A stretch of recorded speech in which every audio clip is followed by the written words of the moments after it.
즉, 퇴사를 해도 됩니다. 마음에 안 들면 나를 인정해 주는 곳으로 가면 되죠. 그것은 아무 문제가 없다는 것이죠. 하지만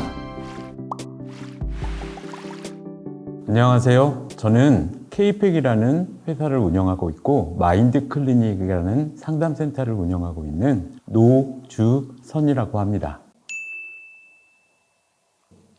인생은 반복, 이렇게 말씀드릴 수 있겠습니다.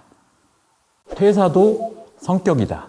퇴사라는 것도요, 때때로는 반복되는 나의 패턴일 수도 있습니다. 성격 아니면 특징, 장단점 이런 것들이 나의 회사 생활에도 영향을 미치고 회사라던가 이런 데도 영향을 미치거든요. 좋게 퇴사하지 않는다는 것은 안 좋은 방향으로 계속 반복될 가능성이 높다. 그래서 좋은 방법으로 개선하는 것이 필요하다는 것이죠. 이걸 정리해서 말씀드리면 첫째, 퇴사도 성격이다. 이렇게 말씀드릴 수 있겠습니다.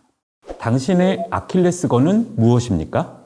내가 움직이는 성향, 행동, 나의 감정 패턴, 사고 패턴 이런 것들을 보통 성격이라고 말을 합니다. 회사 생활에 있어서의 어떤 대인관계라던가 일하는 방식이라던가 문제를 해결하는 방식 이런 것들도 성격이라는 것이죠. 그래서 퇴사 사유를 가만히 보다 보면 나의 성향, 특징 이런 것들을 잘 알 수 있습니다.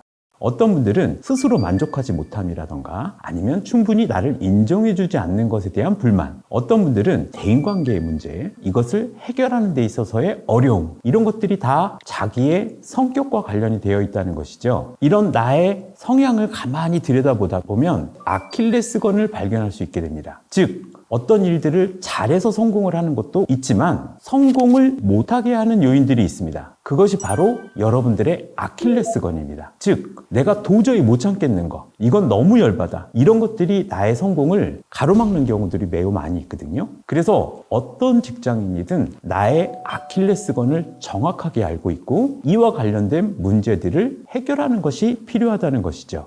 발목 잡히지 않기. 세 번째로는 이 아킬레스건의 발목을 잡히지 않기입니다. 즉, 퇴사를 해도 됩니다. 마음에 안 들면 나를 인정해 주는 곳으로 가면 되죠. 하지만 여러분들의 취약점을 가만히 둔 채로 다른 곳에 가봐야 또 그 문제들이 반복되고 또 내 발목을 잡고 그것이 나의 밝은 미래를 분명히 가로막게 됩니다. 나의 발목이 잡히지 않도록 여러분들이 그 문제를 점차로 개선하고 해결하는 방향으로 가야 된다는 것이죠.